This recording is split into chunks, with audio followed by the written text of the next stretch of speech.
It's Thursday, May 2nd, and you're listening to the Geek at Geek News Central, the longest continuous run tech podcast.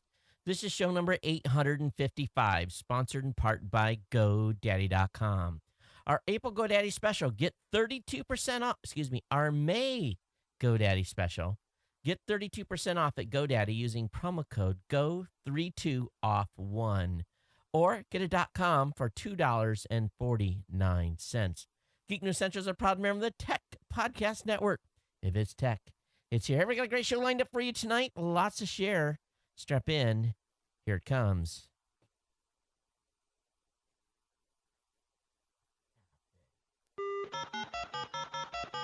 All right, people, I need a go, no-go for the Geek News Central podcast. Digital archive recorders. We're go fly. Microphones. We're go fly. Video feed. Go. Web browser. Go. RSS data stream aggregator. Go fly. Interflux Toddism suppressor. All right, I'm confused. Host readiness check. Welcome to the show. Welcome to the show. The Geek News Central podcast is a proud member of the Tech Podcast Network. If it's tech, it's here. All right, ladies and gentlemen, we are ready to go. Cue Todd in 5, Button, who's got the button? 4, There's no cause for alarm. 3, Everybody hold on to something. 2, Just press the button. 1. Aloha and welcome to Geek News Central, coming to you live as it can be from the beautiful state of Hawaii via the Geek News Central studio overlooking Honolulu. Hey, everyone, welcome to the show. I want to give a warm welcome to all the Ahana and listeners from around the world. Thanks for being here. Thanks for being subscribed. And, of course, we want to encourage you to take time and just to take a few minutes and get over to geeknewscentral.com. When you get over there, check all our great content out. We got a lot of great writers on the website putting up daily content. So definitely check them out. And, of course, get subscribed to the show as well. That way you'll never miss a single episode. It's real easy to do. It's right there on the website, iTunes, RSS feed, whatever you need to do to get subscribed, please do. Sign up for our newsletter. Newsletter contains everything that we're going to cover today and during the show. That goes out immediately after the show. I don't spam you with a bunch of BS either, so the newsletter is really kind of a 2-a-week type of deal. So definitely get subscribed to it. Of course, if you want to reach me directly, it's real easy to do so via Twitter at Geek News. Of course, you can email me here, geeknews@gmail.com. Our hotline remains open at 619-342-7365. If you want to watch the show, you can watch the show post-show if you're not watching live via the Roku, Boxy, Samsung Smart TV, Google TV. We're on the Tech Podcast channel there. Definitely check us out under the Tech and News section of that Tech Podcast channel. So, of course, this show is a proud member of the Tech Podcast Network, and lots of great shows over there. And matter of fact, tonight, part of the show is being done in conjunction with, we're starting up basically our TPN Weekly again, where we introduce ourselves to the techpodcast.com audience. So if you're listening at this point, you're hearing the portion of the show that I put up on the Tech Podcast Weekly feed. And I want to encourage you again, if you're checking it out over there, to come over. This, just so you know, and of course the regular listeners know this show's in about an hour 15, usually every time I produce it, which is every Monday and Thursday night. It's available to be downloaded via iTunes and other places Tuesdays and Fridays. I cover all the most recent tech. I definitely talk about what is going on here as well. So it's a little bit of a different tech show. It's going to be more personal. And really my goal is that when I'm doing this show, is it's more of a, so that you feel it's more of a face-to-face conversation, like you're sitting across from the coffee table, basically hanging out with me and we're just talking tech. Now, while that, obviously I don't get the feedback directly from you, you can pick up that keyboard and send me an email or tablet or pick up the phone and call me and give me your feedback about the show, the content, the things that's going on. And that's really where the where the interaction happens. So we want you to interact with the show, be part of the family here. And again, if you're checking us out on TPN Weekly, welcome to the show. But let me move on down the line here and give the rest of the audience that's here every week with me twice a week a little more details. We're up on live stream tonight. And those of you that are on the live stream, thanks for being here. And definitely appreciate that. I want to thank the folks over at GoDaddy for being sponsored. We've got a new deal this month with GoDaddy. They put together a new special for us, And really, I kind of emailed my rep. I said, "Dude, this is not much different." He says, "Yeah, it's not." So what we're getting is we're getting 32% off, not 35% off. So you're going to get 32% off your order. Again, a new order over at GoDaddy.com. And you're going to basically be able to save some good money over there. That 35% deal is gone, gone, gone, gone. So 32%, 3% less for delaying. But, check all the stuff out there. GoDaddy website builder, all their different products.coms and so forth. Now, we got, they lowered the price on the .coms. How low can they go? $2.49. And wow, what a deal. You're going to find the link to all my GoDaddy promo codes at geeknewscentral.com/GoDaddy. That 249.com is geek249. And, at that price, let's just be straight up. You can buy a 249.com for your wife. She can put up a website, and, they got additional deals to go along with that. You can buy one for your son. Of course, order them separately, set their own accounts up. That's a great deal for a .com, $2.49. Of course, all of our codes will save you a lot of money, no matter where what you buy over there. And I've got a whole stack of them. Again, you can find all those codes at geeknewscentral.com/GoDaddy. I want to thank GoDaddy for being a sponsor here, and hope that you'll back the sponsor as well with your cash purchases. Over at GoDaddy.com helps the show, keeps us moving forward, and keeps the lights on. So let me go ahead and move on here and talk a little bit about what's coming up this weekend. This next weekend on the New Media Show, we'll have a guest, of course, Rob Greenlee, my co-host. Rob has scheduled Paul Colligan to come online, and this should be an interesting guest. I've known Paul, boy, oh boy, since the very first New Media Expo that happened in 2005, and Paul is he's always trying stuff new in the media side, and he's worked big in affiliate marketing. He's done lots of one-off type deals. He's webinars. So Paul definitely comes from a different perspective, and he was a big did a lot of podcasts early in the day. I don't think he does so much now, but the goal of that show is bringing a lot of variety. And those of you that are media creators, or maybe you're just thinking about becoming a media creator, Paul brings an interesting perspective. I always like talking to Paul. He's very frank, very straightforward, and should prove to be a great conversation with Rob and I. So 9 a.m. Pacific, 12 noon Eastern is the time that we kick off that show. So we hope to see you there. Ingress, still playing, having a great time. It's been kind of weird. I'm become the arch nemesis here in Hawaii.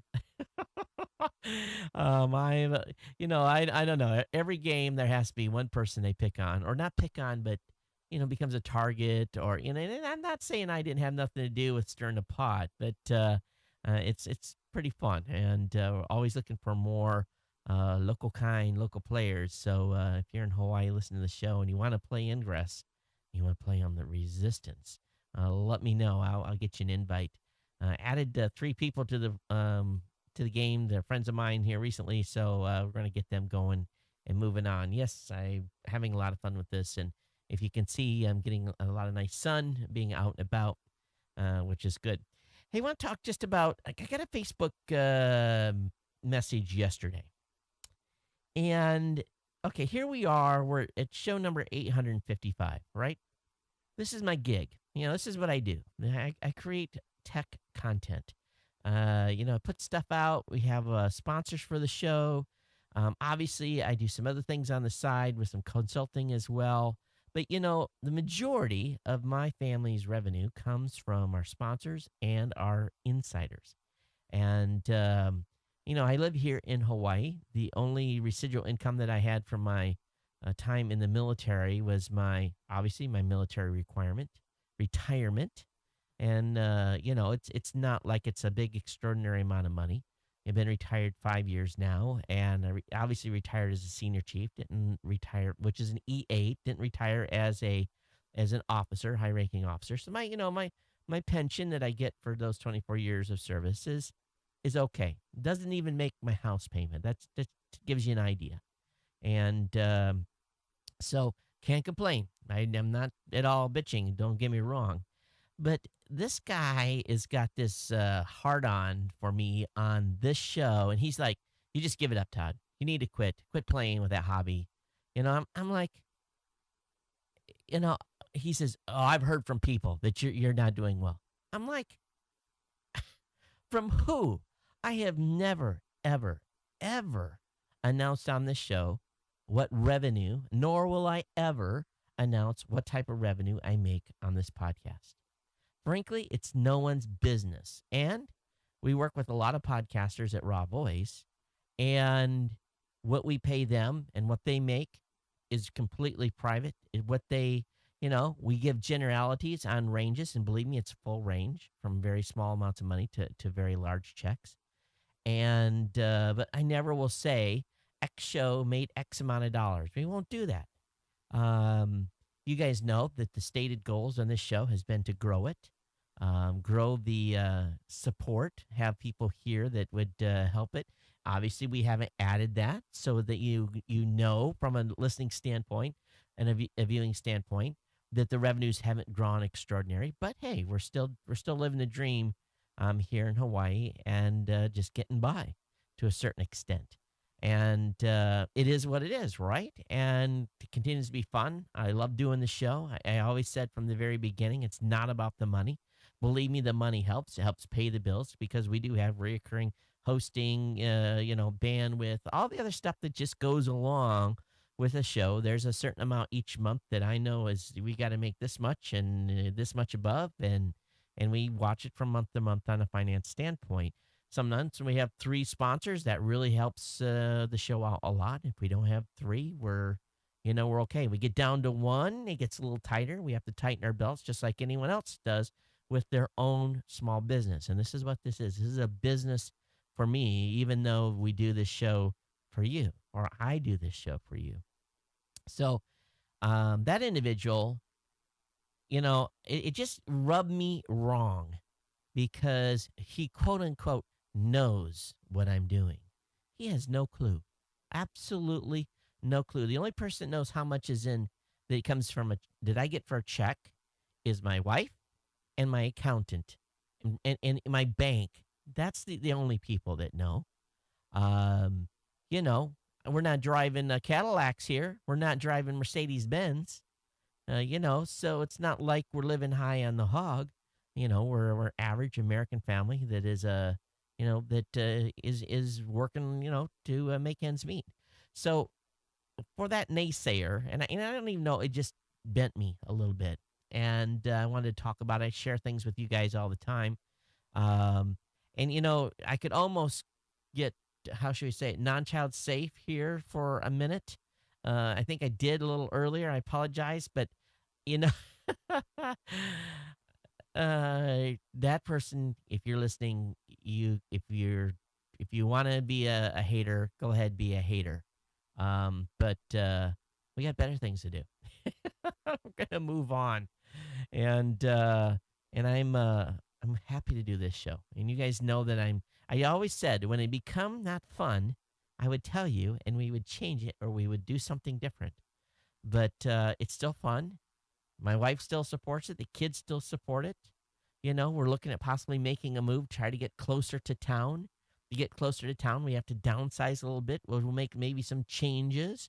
But, that is just, that's life. We'll continue to move on, but the show will continue to move forward until such time that I feel that it's not worth doing. And it's not at that point. I don't want to go back and, be a slave, really. So, at this point, I'm not a slave to anybody.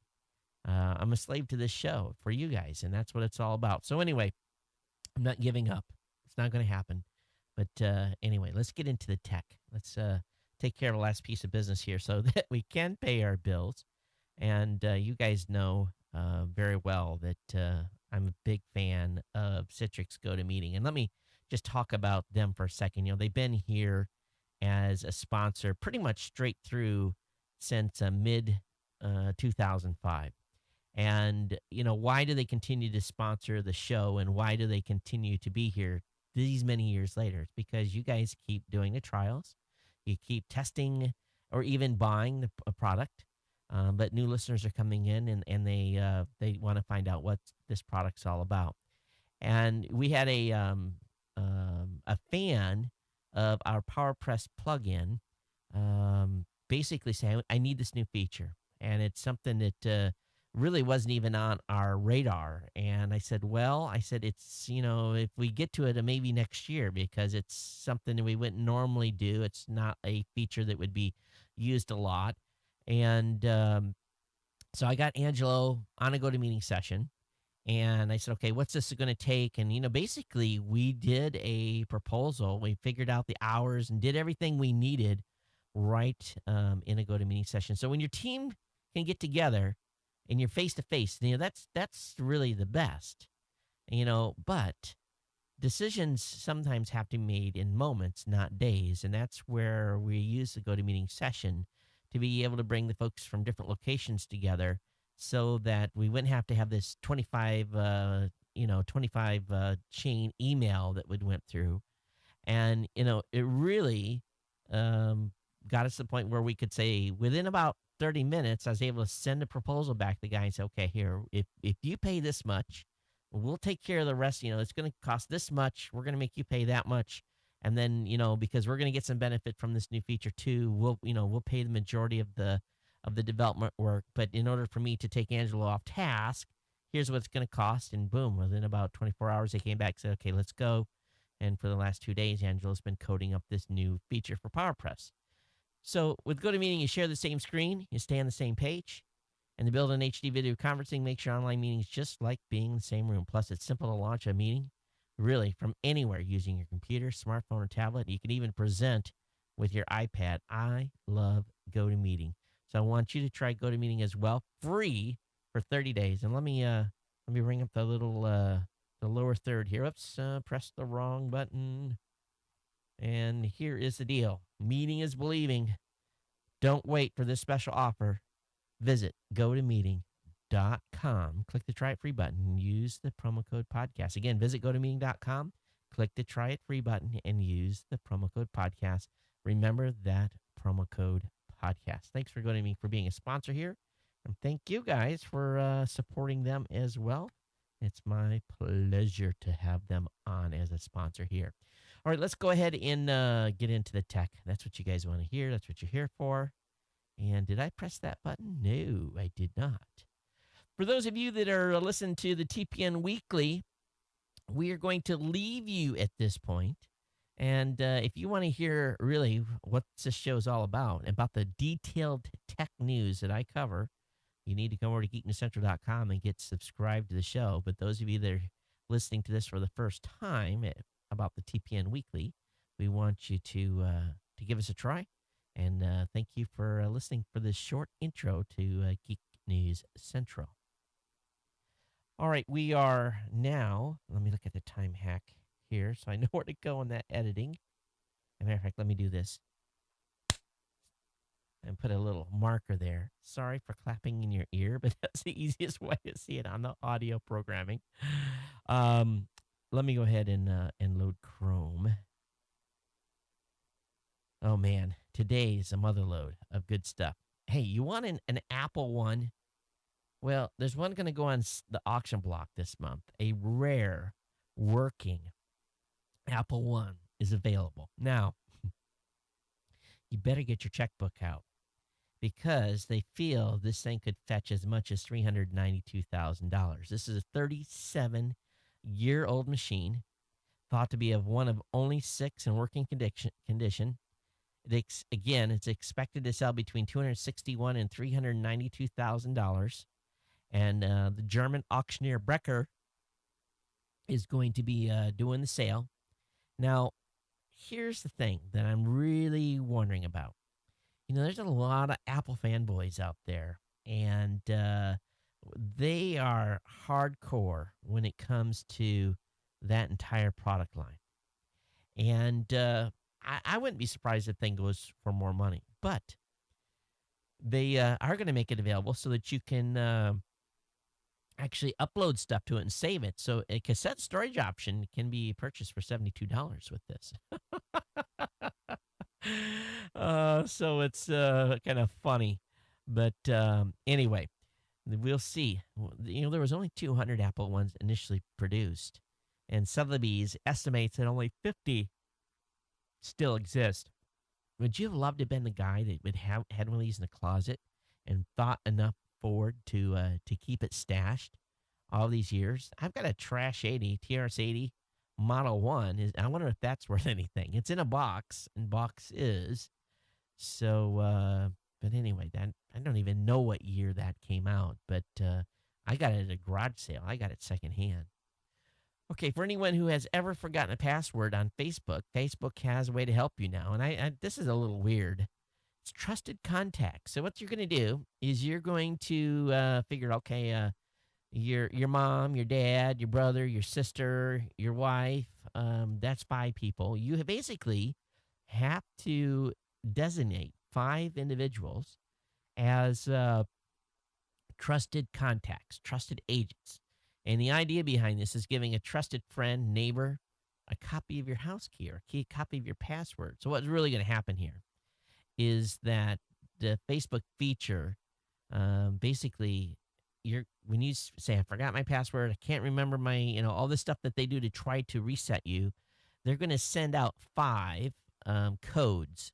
And then you are going to have to get 3 of those codes back from your friends. And then 3 of the 5 is what's going to take to unlock your account. Not just 1 code to unlock. You have to get 3. So that's an interesting move here. So you have to keep that up to date as well. But I guess they've had a number of people that have lost their accounts over the years. So if you want to set this up, this is going to be available in Facebook here directly. All right, there's a second anti-patent troll bill coming to Congress. And I guess the first one wasn't enough. And really, growth of patent trolls is, really a big issue. We talk about them every week here. But today, Senator Chuck Schumer, Democrat of New York, announced that he'll be introducing the second bill this year meaning to combat patent trolls. The first was the SHIELD Act, brought back in a new form this year by Representative Peter DeFazio, Democrat of Oregon, and Jason Chaffetz, Republican of Utah. Of course, we know the SHIELD Act would create a kind of loser pays system that only applies to trolls which don't use their patents for things other than basically suing folks. So Schumer's bill also seeks to dramatically lower the cost of patent litigation. Now, patent litigation can cost us $2 million to $5 million, and Schumer's bill basically is trying to reduce that and giving some constricted time on when companies can sue for patent infringement and so forth. So we'll see what happens here. I don't know if these are going to be essentially put into one, but basically Schumer's saying that patent trolls are bullying New York technology companies, stymieing innovation and dragging down growth. He says it's time we address this growing problem. This legislation will provide small technology startups with the opportunity to efficiently address these claims outside the legal system, saving billions of dollars in litigation fees. The Patent and Trademark Office is already reviewing 20 patent cases in a temporary patent review program, and I'm confident that extending this program will benefit to New York and the nation's economy. So we'll see. It all depends how much language gets put in this thing. But time will tell where this goes, and we'll see if the House will pick it up as well. That's probably the big bottleneck. Now, imagine you're sitting on an airplane, and you're getting ready to head home to China, and the FBI boards the plane and yanks you off the aircraft, and you happen to be an ex-NASA employee with a NASA computer in your possession. Well, this guy was, quote-unquote, being suspected of being a spy. Republican Congressman Frank Wolf of Virginia had claimed that this individual and other Chinese engineers employed by NASA contractors were a security risk. And so basically, they basically went in and detained him but it came quickly apparent that the individual's was worse guilt was violating some NASA policies. There was no evidence of any sensitive material on the laptop, and this individual had not had a security clearance to projects at Langley as an employee of the National Institute of Aerospace. Instead, investigators found the laptop was loaded with, you guess what? Yes, porn and pirated movies. So I guess since he lost his job, he was looking for some entertainment when he was going home. But apparently the Republican Congressman Frank Wolf basically had initially put up the press release of this guy's arrest and very quickly took that down. But the individual pled guilty to a misdemeanor for violating agency computer security rules. A charge of lying to the FBI about the laptop has been resolved, and I guess he's back in China. Does make you go, we got Chinese nationals working on stuff that may be security issues. Makes you wonder, doesn't it? All right, let's talk about Bitcoin. But I still remain skeptical about Bitcoin. And actually, I was reading an email from an individual here in Hawaii who was setting up a Bitcoin mining computer. And I said, I heard reading that it takes more power. You're going to use more power than the amount of money you're going to get out of the Bitcoin thing. And he didn't reply. So I'm wondering if people are putting these Bitcoining mining machines at there. And I'm not saying this guy is. But if people are setting up these Bitcoin mining machines, I wonder if they're taking them to their employer and plugging them in and letting them run and let someone else pay for the electricity. But anyway, he's experimenting with it. Again, I'm not suggesting anything with this guy. He's on the straight up. But I'm curious to see how he does. And he's actually said he's going to keep us informed of how he does. But top Bitcoin exchange hit with a $75 million suit over failed partnership. There was a major deal between MT Gox, a Japanese firm that runs the world's largest Bitcoin exchange, and the American startup CoinLab. And apparently, CoinLab was supposed to take over American operations, but that partnership has collapsed and a lawsuit has been filed. CoinLab has sued Mt. Gox on Thursday, charging that the Japanese firm failed to live up to its side of the contract, and that two firms signed in November on the terms of the contract. Mt. Gox was supposedly to hand off its North American operations CoinLab in March. So we'll see where this goes and see if they get see if they can. Are you going to settle this in Bitcoins, or are you going to get real cash? Good article over in CNET. Americans getting tired of texting. We talked a little bit about this on the last show, but I want to go a little bit deeper into what has been derived. 2008. Billions of messages were at about, let's see here, how do you read this thing? Let me see here, okay. Text message US is on the decline, according to a survey released Thursday by CTIA. The number of SMS text messages sent and received dropped dramatically from 2.3 trillion in 2011 to 2.19 trillion in 2012. So it shows the deltas steady and climb to 2008 and just a slight dip now in 2012. So we'll see where this leads. But I know my wife is not texting very much. We talked about that earlier. She's chatting. One thing I noticed today, and I have to make a comment about Google Glasses or Google Glass. You guys know that I'm slated to get Google Glass. And every time I see someone wearing Google Glass, I'm kind of like, that person really looks dorky. And I'm thinking to myself, this has been in the back of my mind. How do you look cool wearing these things? All right, I'm already a handsome fella, right? And at least I hope my wife thinks so. Maybe the rest of the world doesn't. But, it's all, beauty's in the eye of the beholder, right? So, so I'm thinking to myself, how do you wear Google Glass like a pro? How do you look good wearing these things? And someone in Hawaii had seen some of the stunts, that Oh yeah, Spitballs. Yeah. Just to let you guys know that I didn't get the embed copied over. um, hang on, let me make something here.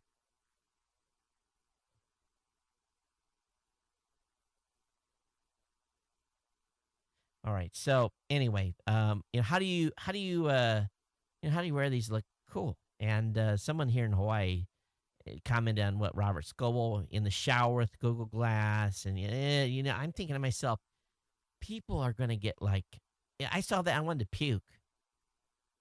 You know, I don't want to see some grown man in a shower with Google glasses on. I don't care if it was a stunt. You know, first thing, that's the image people are going to have in their mind when they see someone wearing Google Glass. And so, I'm going to shell out $1,500 for these things. And I want to, be able to sport these things and look cool. So a guy here in Hawaii saying the same thing. Hey, we thing is going to turn these Google glasses off as if they don't look cool. So we got to figure out how to make them look cool. And so we're going to see if we can hook up with someone and see if they can do something styling with these things. Or I don't know. Time will tell how this is going to work out. So anyway, time will tell. But one person says, pop in the shades and you'll look better. And I think that's true, too, because they're just kind of awkward, I think people get used to them. But this one gal actually put up some tips on how to make them look not so weirdy when you're actually, meeting people.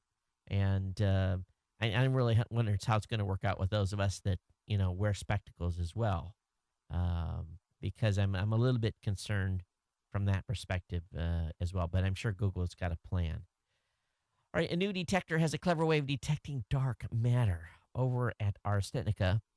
Apparently, what they're doing is that they are basically this new matter detector that went online today has a rather clever method of searching for signs of rare interactions between dark and regular matter. The tool uses a liquid that's kept poised on the edge of boiling, such that even the tiniest bit of additional energy, say caused by the impact of dark matter, will cause a bubble of vapor in the detector. Now, how do they do that? I'd really like to know how you keep the temperature of something right at like this absolute perfect level. Is that possible? Because when you had something's on the stove, it's either too hot or too cold, and you're always making adjustments. You know, because there's fluctuations in energy and power. I'd really like to see how they do this. But anyway, this just went online today. And for those of you that are eggheads that want to review this, I have a link up in the show notes for you to check out. Google has said that Shawnee, Kansas will be getting its fiber internet service. And here's a city that we're going to hear more about, because Kansas City already got it, right? So now Kansas City, Kansas got it, but now we're going to see Shawnee, Kansas get it. And they don't have an estimate when the new service is going to be available. They say it's going to be the next city. So this is cool. And Google says we've been impressed by Shawnee's vision to keep their citizens informed and involved. Using the internet, recently, the city modernized their website so that locals can easily access city info, from crime maps to fiscal reports to streaming audio of city council meetings. So if you're looking for a nice place to move to, Shawnee, Kansas, automatically the prices of their houses just went up. Hey, Google has added remote desktop to Google Hangouts, so it lets users simultaneously video chat and also troubleshoot. So if you're in a Google chat with let's say mom, and she needs something looked at on her computer, you can remote access her computer and check at it, and you manipulate stuff on the desktop. At the same time, continuing to talk, and I think it's pretty slick. So obviously they're going to be competing with some of the products that we have advertised on here before. But again, Google adds remote desktop to Hangouts. So if you're hanging out in Hangouts and you want to do some tech support, you can do that. Or it's a new tool to be able to utilize. Let's talk about Apple just a little bit. And I'll be honest with you. I've got a little Red Bull left here. Let me take a shot on that. Watered down Red Bull. The ice is melted. I frankly got a little upset. And I know a lot of companies do this. I know a lot of companies take their money and put it offshore. But here we've got a company that many of us, me included, have bought a lot of gear from. Laptops, Apple TVs, iPhones, you name it. Again, Apple's not the only company guilty here. There's a lot of companies guilty. But Apple has avoided $9.2 billion. They've avoided $9.2 billion in taxes with a debt deal. So what they've done is they've sold $9.2 billion, $9.2 billion in bonds. That's part, by financing part of their $55 billion stock buyback. They're buying it back with debt. So here's a company that's got $100 billion in cash. They got $100 billion in cash, but most of it is outside the United States. Now, if they brought that money in, they'd have to pay 35% tax, corporate tax on it to repatriate the money. So essentially what Google has done here is they have avoided about $9.2 billion in taxes. And since interest payments are tax deductible, that's another $100 million a year. So they basically, in 2012, Apple paid $6 billion in federal corporate income taxes, which is about 1 out of every $40 in their corporate income taxes. So basically, we are getting about, for every dollar they earn, they're paying about for every $40 that are spent, they only pay $1, and basically of that is taxable. So even though Apple's one of the top corporate income taxpayers in the country, they still have all this money that they have filtered outside the United States to keep from paying taxes. I don't think any company that's American-based should be able to get away with this crap. If you have money that's made within the country, let's say that they have a division in the UK, and let's say they do $1 billion worth of business in the UK, they should pay the UK government whatever the taxes is in $1 billion is. But if they are in the United States and there's let's say 40 or 50 or $100 billion in basically in revenue after their tax deductions, they should have to pay taxes on instead of filtering all this cash off the side. I don't know how much you guys feel, so to avoid the taxes, they borrowed money in bonds. It's cheaper to borrow money and then get all these taxes out. I guess it's the way it works. The rest of us, I guess, small business owners, we're not smart enough to be able to, and basically we don't make enough to move money offshore. And I know some of the places that they have huge amounts of cash offshore, they have an office with a couple of people in it. So I don't know. What do you guys think? Do you think does it bother you, or is it just the American way? Is it the way? Is it just the way it is? And should I just shut up and hope that my companies get so big that I can essentially launder money outside the United States like they do? And they're doing it legally. So a launder is a kind of a word that's stigmatized with something illegal happening. But for me, it's just incredible. Oh, the Ustream ads really blast your ears out with several times the volume. Yeah, that's why we don't use Ustream as a primary anymore. And what happened tonight, folks, is got to do the show, and I didn't put it on April embed, and I forgot that every time you update live stream to a new show, they give you a new embed. So I hadn't copied the new embed over to live.geeknewscentral.com. So that's what happened for those of you on the live stream tonight. So apologize about that. Say, how's audio tonight? Is the audio good? Is the audio rocking tonight? How's it sound? Does it sound good? Is it tinny? we have an issue? I worked on it quite a little bit. Love to hear you guys as you guys are in the chat room. Let me know. Electric car manufacturer Coda has filed for Chapter 11 bankruptcy. So Fisker isn't the only electric car manufacturer that failed to live up to expectations. So Bloomberg reports that Coda Holdings hopes to sell its assets to an affiliate of Fortress Investment Group for around $25 million. They've sold less than 100 units, so I hope you didn't buy a Coda, because Coda's done. They finished. They're gone. Hasta la vista. Another green vehicle down the drain. So, oh, good. Audio's good. Thanks, man. Thanks, everybody. Just pretty low. Yeah, and that's a whole nother issue, but the tinniness is gone. That's the main thing. We'll work on the loudness next. We'll get the loudness up. I just want to make sure I could start cranking it up now, and maybe I'll do that before the show ends. I'll crank it up and see if it helps a little bit. Hey, if you've been buying stuff on the iTunes App Store, you want to watch the counter. At 50 billionth download, Apple's going to give away $10,000.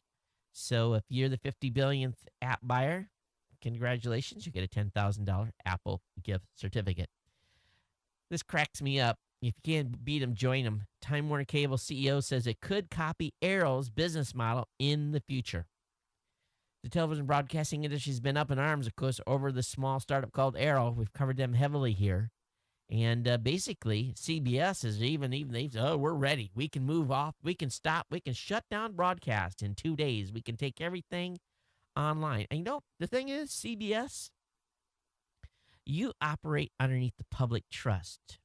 You are given the airways, and you had 100, whatever how many years run you've had. You are going to need the public trust. You are given a spectrum of broadcast spectrum to use. And CBS, you're going to say we're going to pull the plug, and we're going to go completely digital. What about those people, CBS, that live in those areas where there's not good bandwidth, where it's the farmer in Kansas that is 50 miles from a town, and sure, he can get Dish, and he probably has it. But what if he can't afford Dish, and he still has an antenna? He can still get CBS, NBC, ABC, Fox, right? So CBS is crying so hard they're gonna leave the broadcast space if they don't get their way and Arrow isn't shut down. So Time Warner's now saying, we're going to make a change here. We're going to we're basically, our Time Warner says we're gonna build this same system, and would be another stab at the folks. All right, those of you we're doing some experimentation while the show is live. I'm turning up the audio, you guys. Those of you that are on the live stream, so let me know how the background noise sounds. So I've really hand jammed it up quite a little bit. And let me know if it sounds pretty good at this point, because it should have just really went up. Let me know if it got tinny. If it's still good, we'll leave it there. Next thing up is the president has basically introduced his new nomination to the FCC. His name is Tom Wheeler. This guy's got a pretty impressive career. He went to school with the president. The president was very accommodating and told him that he was much smarter than he was. And but it's very interesting here. This guy is like this career lobbyist. He ran 2 lobby groups, CTIA and one other. So here we've got a guy that is a lobbyist for groups like AT&T, Verizon, Comcast, Time Warner. Verizon was praising that this was the guy that, oh my goodness, thank goodness we have this guy coming in. AT&T person, I've known Tom Wheeler for many years, and he is inspired pick to lead the FCC. These guys are dancing the jig because they got their boy in here. And he's going to come down and he's going to set policy. He's a longtime Washington, D.C. insider. Wheeler spent the better part of his career lobbying for big business. Starting at the Grocery Manufacturing Association, Wheeler became the president of the National Cable Television Association, fighting for legislation on behalf of cable companies in the industry's formative 1980s. After briefly leaving to start a couple of companies focused on broadband and cellular, experiences would clearly inform him as a role as an FCC chairman. Wheeler was once again pulled into the Beltway, becoming the head of the Wireless Association, CTIA, for over a decade. As the American wireless industry's main lobbying group, it supports limiting the reach of net neutrality policy on wireless networks and generally prefers the FCC that has a hands-off approach of an industry that's had its fair share of anti-competitive concerns for over the past 30 years. He's rich. He's old. So we'll see. This guy's a lame duck, obviously coming in the second half of the president's, time in office. So we'll see where this is going to go with him. But we'll see. And it's just, didn't the president say he wasn't going to have lobbyists or something like that in his administration? I guess that's not the case anymore. Whatever the rules were, I don't think they followed any of those rules to begin with. None of these politicians do, right? No matter what your politics are, if you're a Republican, Democrat, Independent, Libertarian, whatever it is, all these politicians lie. They talk out of both sides of their mouth. You guys have listened to me long enough, you'll know. I think when they arrive at Congress, the respective party takes the new freshman senator, freshman Republican, and they basically take him into a soundproof room in the back, and they're like, "Listen, you're gonna, you know that stuff you said during the election? Zip. You're not gonna. You have to shut your mouth. You're gonna play ball. You want to get stuff done. You have to play our way, and you will toe the line, and you won't be outspoken, and you're not gonna do that stuff. That's why nothing gets done. All the old timers there, all of them, thick as thieves." I'll stop talking politics. Hey, when a defense contractor gets hacked repeatedly, you would think that the DOD or DON or whoever's in charge of this company contract would basically say, hey, no more contracts for you. From 2000 to 2010, spies from China, according to the folks over at GigaOM, this company lost terabytes of supposed reported sensitive data, including more than 10,000 passwords, chip architecture for military robots, and weapon information, according to an article from Bloomberg on Thursday. The hackers accessed confidential data across multiple facilities from laptops and servers alike. To avoid being observed on a company network in one sense, the hackers siphoned out data in small quantities. Despite these known hacks, the federal government awarded a cybersecurity contract. That's like they awarded this company a cybersecurity contract. Oh my gosh.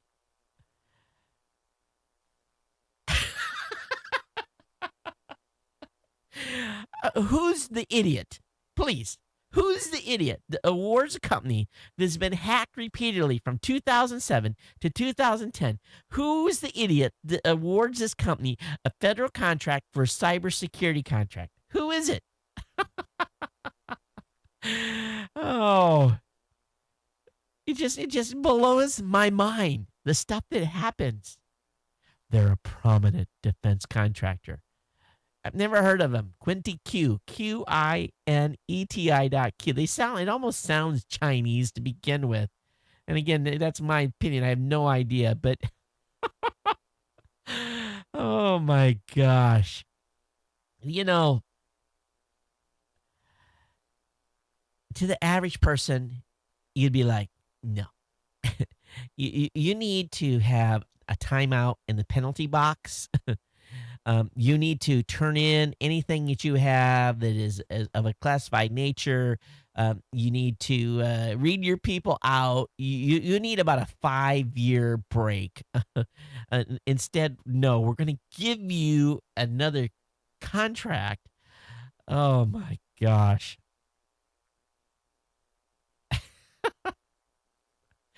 I'm just completely shocked to the core. I really am. Oh man. Okay, moving on here. Please email me, geeknews@gmail.com, if you don't think that's the most ridiculous thing you haven't heard all week. And more happy news, Gmail Tweak lets you schedule calendar events with just a click. So, I'm always doing, basically scheduling meetings with Gmail, and this is pretty slick. You just right click it, and boom, it goes right to your calendar. So the update is rolling out to U.S. English users over the next week. The expanded language support is on its way. So this is a nice little, basically not a fix, but a nice little feature add. There's a video, and fellas, this is only for the single guys. So when you get a new phone, there's this parody video that's been done by College Humor that says, "Why new phones are just like new girlfriends." So you can just watch the video. The married guys, just skip this one. You're not going to get it. But if you harken back to your single days, you might. But a nice little humorous video on how people are when they get their new cell phone.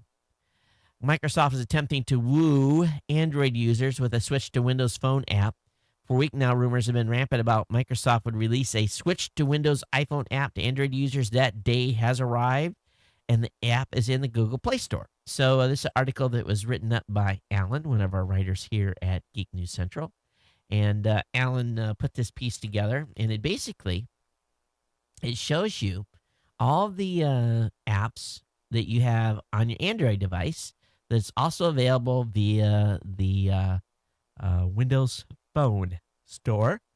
So anyway, it basically also says, hey, we're going to save those app lists in the cloud, so when you make the switch, we'll know which ones to automatically download. So a nice little marketing technique by the folks at Microsoft. Another great article written by KL over here at Geek News Central. And this is one really that we should spend some time talking about.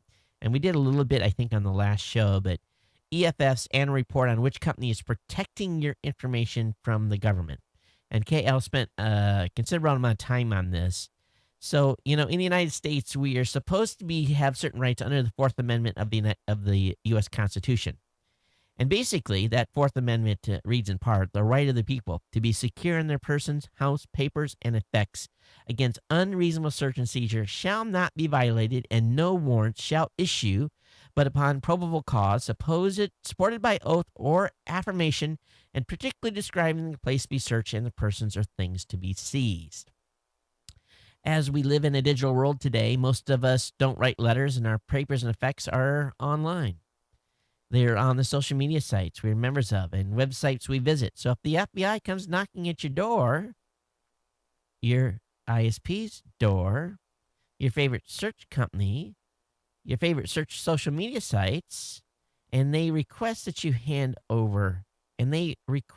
they hand over your information to them, will the company simply hand over your information, or do they request a warrant? In other words, which company has your back and which companies don't? So the EFF list is pretty good. They took a look at 18 tech companies, and they looked into their terms of service, privacy policy, advocacy, and courtroom track records to see how they stacked up.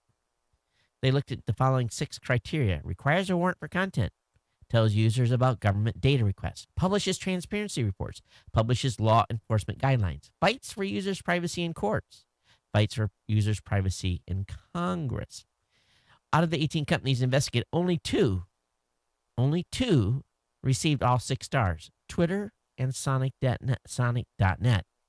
2 companies, MySpace and Verizon, received 0 stars, and a full chart's available via the AFF website. So definitely check that out. So who has your back? Not Verizon. That's for sure. All right, the original Angry Birds comes to Windows Phone. It's free to May 15th. So if you love Angry Birds. I haven't played Angry Birds in 6 months. It's available for Windows Phone, so definitely check it out. I want to thank Alan again for his contribution at GNC.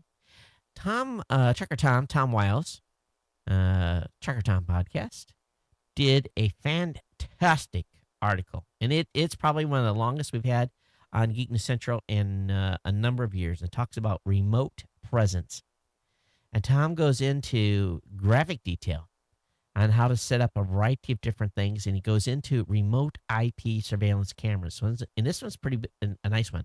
It's one you can get for $60 on Amazon. And he goes through how he has 2 of those in his house and how he sets it up to basically be able to see it, move it, and access it from the road.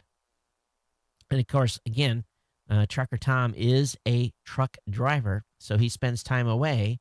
So when he wants to see what's happened in his personal property, he basically fires up the cameras via IP. And this is a great article Tom did. I mean, this is extensive with lots of instructions, details. I encourage you to check out this article. And these $60 cameras are pretty remarkable from a cost perspective. So thanks, Trucker Tom, for that. There's many reasons why you might be asked to click like on a Facebook page. You usually cannot access a coupon that a company offers until you like their page. Bands will often ask their fans to click to like a show. But according to Jen, she says things got a little fishy when a healthcare provider ask you to basically do things on Facebook in order to be given a free second opinion. And she said, I'm not talking about those posts that get shared that tell the story of a child who needs surgery and who can't get it after the post receives enough likes. I think most of us know in reality that there isn't a surgeon frantically refreshing his or her Facebook page. That being said, the New York Times SL reports an odd story where Facebook and healthcare have collided. The Temptation Institute of Neurology has a Facebook page. They're offering a free second opinion if you do the following things. Like their main Facebook page, like their post, share their post, comment on their post, like their video, or share the video. Here's why. Your likes are so critical is that because this is one-of-a-kind program in the world. Depends on its funding and success on advanced name recognition of this free service measured by our Facebook likes. I'm sure this is really effective, but apparently New York Times SLO turns out that people are really still paying to $2,500 to get an initial consult and $600 per hour for their follow-up. So they're just doing nothing more than trying to get people to scam to get their likes in and basically drive people to their website through a little social engineering. You know, if I lived in New York City, I would be upset. There was a temporary restraining order blocking Uber and others from New York City operations. This should not come as a surprise to no one, because we know that New York City's livery car groups have successfully won a bid, basically for a temporary restraining order against New York City's smartphone-based Hail pilot program. This basically shuts down any limited plans for Uber Taxi and others had for getting back in business in NYC. Both Uber and Haleo are being stopped from operations, and it's almost like mob tactics, in my opinion, what happens in New York.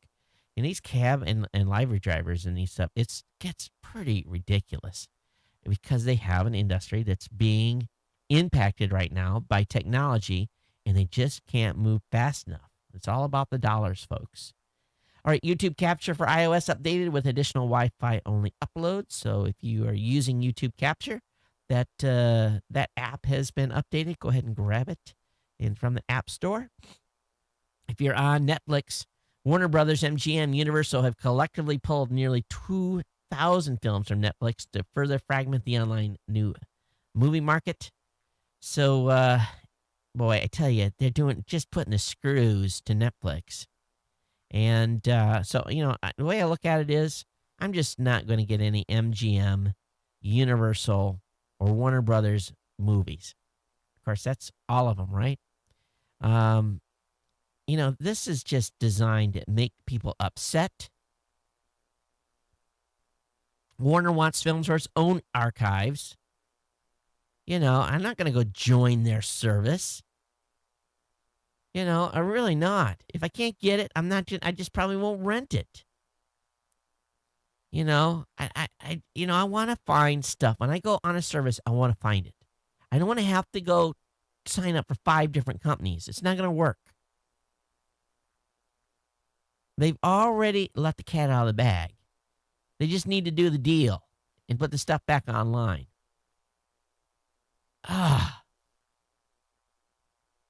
They're in trouble. They know it. They know they're in trouble. Movies are great. They cost a lot of money to do. But put them online so we can get access to them. Who's went to a movie recently? Let's watch it from home on our big screen. Another company has learned the power of basically trying to sue people. And here's my advice, too. There's a company. There's an Illinois bus company called Suburban Express. If you've got kids that are going to college and are riding Suburban Express to several colleges, I would advise you not to use this service. And if you do, make sure you read the fine print. Make sure you arrive on time exactly at the place you're supposed to. Not a day late, not a day early, not an hour early, not an hour late, right at a specific time, or you're going to get, your credit card's going to get whacked. And when you complain about it, they're going to come after you online. So, bus company is been a meanie and threatening some folks on Reddit and a guy that posted a piece on Facebook. Obviously, what's going to happen now is the company said, "Oh, we're sorry. We didn't know that how the Reddit community was." TV syndication company attempts to take down public domain content by abusing trademark law. What else is new? The FF had to step in. I'm not even going to go into the details. This is just another thing, has another day that's continued going on. And again, I told you earlier, CBS says that they are going to pull the plug in New York if they lose the battle. All right, this one here is kind of funny. Would you like a drone shield? Don't drone me, bro. Over on Ars Technica, meet Drone Shield, an ambitious idea for $70 drone detection system. So an aerospace engineer wants to scan for audio signatures of flying robots. And they estimate it's going to take about $100 in 2 months to figure out. And I don't know if they're going to do a Kickstarter or not. But I think it's going to cost $67 to make them once they're done. He's raised some money. And he's on Indigo. He's doing an Indiegogo campaign. So if you want to contribute to a drone detector, hey, someone needs to send this link over to Adam Curry and John C. Dvorak over at No Agenda. They definitely need to be on this Kickstarter. Absolutely. Adam, I hope you get the word. I'll probably email. If you haven't, you probably have already found this anyway. Your audience is pretty akamai. All right, the Asus Cube with Google TV is available, $139. So if you're looking for a Google TV option, there's one for you. NASA's going to be paying the Russians $424 million to ferry 6 astronauts to the International Space Station. Let's do a little math here. So if we think about this, $424 million, and let me put the right zeros on this, 000. That's enough. And we're going to divide that by 6. And then let's see, how much does an average astronaut weigh? Let's say 180 pounds. So what it's going to cost is, you thought stuff was expensive. It's going to cost NASA $392,592 a pound on an average weight of 180 pounds to send an astronaut to the International Space Station. Wow. $392,592 a pound, or let's multiply that by 180, or how much was it? $70,666,666 to send each astronaut. How much does it cost to build a rocket? Let's be real here. Is it that expensive?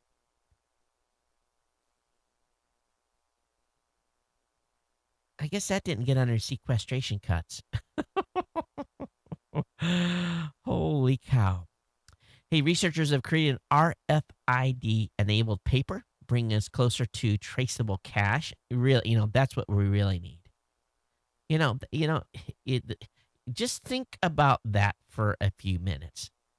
Come on, page load and press. Okay. So imagine, you get handed a 20 and you go to the store and you buy a pack of cigarettes and you scan, or actually, it's scanned. And every time that money moves, it's scanned, and somehow, and you use your rewards card, of course, to get a discount. So, how long is it going to be before every time we do a cash transaction that Uncle Sam gets a little beep beep, a little logging of the data? So, I think this is a very, very slippery slope. And paper equipped with RFID tags, it makes me a little bit nervous, especially if it's going to be in our cash. It just sounds so invasive.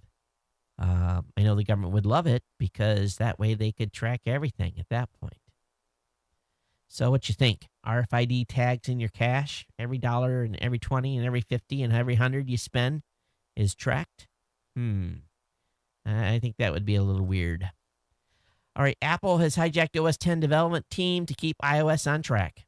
If reports are accurate, OS X 10.9, OS X 10.9 probably won't ship until late October, early November, just so that iOS can be held on track.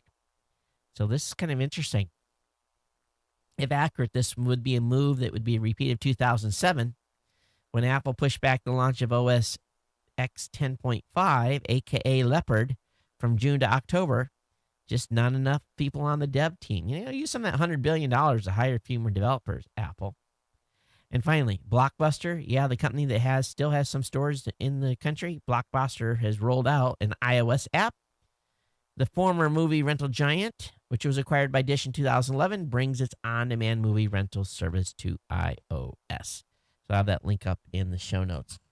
Okay, let me go ahead and see what I've got here in the email stack. Actually, I think there was something that came in on the hotline. I don't think what are we doing for time? I think we're okay. Whoops, I didn't want to open that. That was dumb. Wrong button. Let me push this one. And let me go over. We may have just, what I've been getting lately on the hotline is people trying to sell me stuff and PR people that for some reason got that number. But I think I saw something come in, and maybe is there something new in there? Oh, there is. Let me download this. 300 seconds. That's it could be a listener. And let me save the file, and we'll download. Let me open this one. Let's see if we have a. I didn't have. Oh, I need to plug this in. Hang on.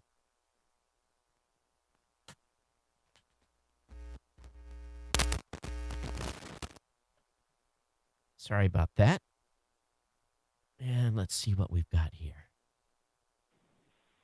Hi, Todd. This is Todd Copper. Would you like to earn $1 million over the course of 99 years? Learn my business secret. Just kidding. Hang on. Don't cut me off. This is Tim from Southern California. I know you hate those terrible little ads, so I thought I'd just mess with you just a little bit. Anyways, I haven't called into the voice line since 2009. Wow. While I was on my way to Disneyland one day. That was back when I was still in the Marines. But I thought it'd be fun to call back again, especially since you don't get much traffic on the voice line, just over random things that I haven't had time to email. Anyways, you're talking about Ingress a lot. Unfortunately, I'm pretty much devoted to Apple. If they can somehow find it in their hearts to get us an iOS app, I would totally be playing this game. It's very geeky, and it's just something exactly what I'm looking for, something fun like that. With this whole little, almost like Harry Potter conspiracy thing going on all around us, and nobody knows about it except the Ingress players. But if I get some kind of web mobile app, or I can get it on a jailbroken iPhone, which I have, then I would totally be playing this game. And maybe not much help to you in Hawaii, but certainly be playing it out here. Anyways, that was one of three things I want to talk about. The other thing I want to talk about was a recent experience I had with Android. I traded my phone. When I woke up one day and I said on Craigslist ad, I traded my iPhone 5 for a Galaxy Note 2, and I was not very happy about the whole experience. For a number of reasons, but mostly it centered around the apps. The apps were really buggy. There just wasn't all the apps that I had on my iPhone. I know the Android store is catching up, but it's taken way too long for them to catch up and to make some quality apps. A lot of the apps that I had that I could still use, they hadn't been updated in a while compared to the iPhone 5 apps, and especially the podcasting apps. I know there's a few decent ones. I even paid for. I think I paid $5 for one or somewhere around there, and it still would freeze, and it would, when I hit play, it wouldn't play, and have all these, problems and errors, and if I was paying $5 for an app on the Apple iPhone, you could bet it would probably be pretty much top quality. So, I wasn't really happy with that whole experience. And as a additional, cherry on top of the cupcake here, I also got billed $500 in 24 hours because the AT&T guy who switched our phones for me and the other gentleman, he sent me as pay-as-you-go, and I know pay-as-you-go for data. So I get a message while I'm in class one day, hey, you got billed, or you spent $250 on data, and I get an hour later, because I couldn't get out of class, you spent $500 on data, we've shut your data off, and luckily I got a great, it's a miracle, but I got a great representative over the phone who helped me set it back to unlimited, which I didn't think they were going to do because I know AT&T is doing everything they can to get us off unlimited. Anyways, I'm just kind of rambling at this point, but yeah, just a couple other things. Also, I wanted to say I really miss the Apple experience. I was kind of getting bored with my iPhone at that point, but when I came back to the iPhone, I traded my Galaxy Note 2 for an iPhone 5 again. I was kissing the thing. I was really like, wow, this is a great experience. I can't believe I left it.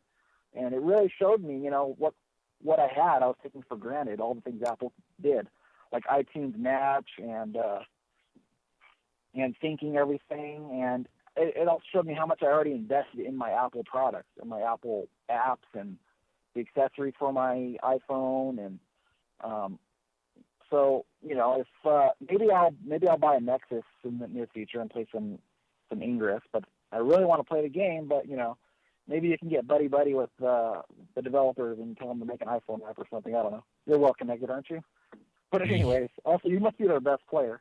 No. Anyways, also last the cut to end it. I also want to talk about SimCity and EA. I'm a big time SimCity fan. Very big on SimCity. But I've made a commitment. I'm not going to buy SimCity until they start listening to their fans. And by listening to their fans, the fans are screaming, make bigger maps and have an offline mode so I can, take my laptop with me somewhere and not have an internet connection and still be able to play the game. But, they won't listen, and they just basically ignore us. And there's been a couple times where I've even put it in my basket on Amazon, and I was ready. Oh, what happened? Okay. Did he get cut off?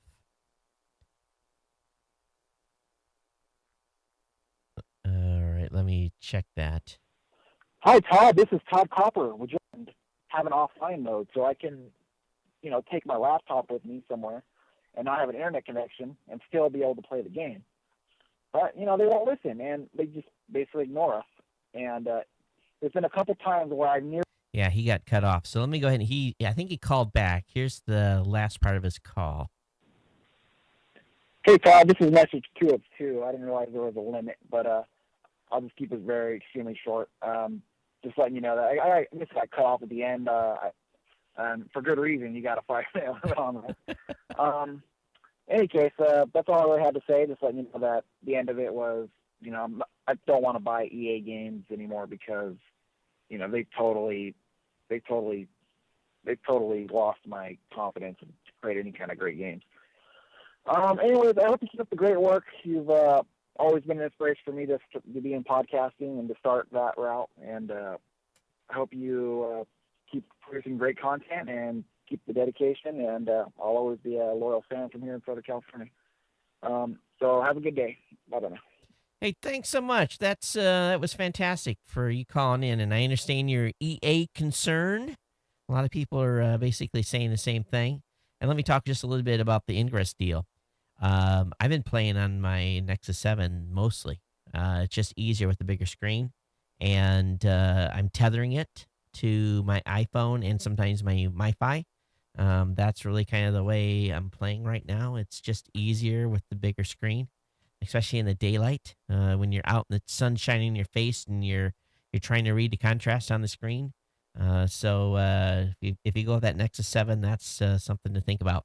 All right, there was another call that came in. We'll see if this one is the real deal or if this is someone's trying to sell me something. Let's see here. Hey, Todd. Andrew Darlow here, your good. long-lost photographer friend from the Northeast. I thought I'd call in for a few reasons. First, Tom Wiles' recent article and the tutorial he did on geeknewscentral.com about smart thermostats and IP cameras are just fantastic. I agree. I have some Foscam brand cameras, and I think his tutorial is going to be perfect for those as well. And based on the quality I see from those, I think some of those cameras are now good enough even for video podcasters for like an overview camera, to get the whole studio. So it's just something for people to think about. They're under, I think, $60 to $80 usually. Yeah. In photo news, Canon just released the Rebel T5i or 700D, which is called in other places. And based on what I'm seeing, there's only a few minor upgrades from the Rebel T4i, which is the 650D. And I have that camera, and I've owned a lot of different cameras and used even the best of the best. I have to say, this is an outstanding camera. I have it with the 18 to 135 STM lens, and the reason I got this camera is because that body with that lens is just incredible. It's almost silent, and it acts more like a video camera because it can adjust focus automatically like a high-end video camera. And it also has the ability to use touch focus like an iPhone. It's just amazing. So I'll send you a link about the new camera, and maybe I'll do a longer review at another time. Also, I've been helping my dad publish a new children's song book and Kindle book, and that's been an amazing experience. It took a lot of time, but I'm very happy. And I think a lot of kids are going to like it. So I thought I'd just mention for those who have kids about 2 to 7 years old that the Kindle book is free until this Friday, May 3rd, and they can find it at iwonderdou.com. That's all I have for now. So aloha to you and yours, and keep up the great work. Thanks. Bye-bye. Hey, Andrew, thanks for sending that. Of course, Andrew's out in Jersey, and we haven't heard from Andrew in a while. Thanks for that. And when you do that article, send that link over, and we'll definitely put it up in the show notes. Thanks for utilizing the hotline. We know it still works, and I had seen the emails come in saying that there was new postings in there, and glad I remembered to play those during the show. All right, let me go ahead and real quick get through the email here. Got an email from Tim. Tim says, hey, thought this was pretty neat. The world's first website, which had previously been offline, it's back. So he's got the link up. It's from CERN at info.cern.ch. I'll have the link up. And I got an email from Max. He says, hey, Todd, longtime listener. I'm constantly amazed at some of the cool stuff that gets revealed every so often on your show. Two things identified with. One, I've used BeyondPod since I became an Android-centric some time ago. Two, I too have a small infatuation with pens, especially fountain pens. Your Geek Bro Max in New York. Thanks for sending it out, Max. I definitely appreciate it. And I think we had one other person send me an email. Basically said, hey, the numbers, what's going on with the numbers? Yes, the numbers are now back in sequence. It shouldn't be an issue. And we're good. It's just a little hump in the road we had. As your geek here could not count. All right, we went long. Obviously got the great voicemail. It was worth it, though, yeah? And those of you hanging out to the end, we're going to start giving away some stuff. I did this huge office clean, and I've got 3 tubs of just like swag. It's not just swag; it's cool gear that I opened, reviewed, put back in a box, and basically didn't have to send it anywhere. So we're gonna start giving it away, but we're gonna give it away in periodic points in the show. So you have to listen to the show to win. As always, we're not gonna do it tonight. We're gonna give you a heads up. We're gonna start next show. But we're just gonna, I'm just gonna grab something out of one of the boxes, and we're just gonna throw it out, and that way I can empty some tubs and get rid of some stuff. And there's some cool stuff here, good value. I told my wife she should have a yard sale, and she says, "Well, that's not really fair. Just give the stuff away." And I said, "Yeah, you're right." So we'll do that. And I told her, as long as you ship it, because I never make it to the post office. Please do. Hey, folks, this is a wrap for the show. Definitely, we want to thank our sponsors here. So if you get a chance, go over to GoDaddy.com, visit geeknewscentral.com/GoDaddy for all my promo codes. We want to thank the folks at Citrix Go to Meeting. Meeting is believing. So definitely get that free trial using the promo code podcast. And don't forget, if you're looking to save some money, if you want to build a studio just like this one, and you want to have some nice gear, visit www.mmcom.com/livestream, and they can help you out. And did you guys notice where the orange shirt got the orange background? It's not doesn't look like it's flickering too bad. We need multicolor Ohanasaurus is what we need. But anyway, thanks for being here. Thanks for being part of the family. Thanks for staying subscribed. Tell your friends, family members, people that you know about the show. And we appreciate all of your longtime support. Hey, folks, we'll see you next time. Till then, take care and aloha.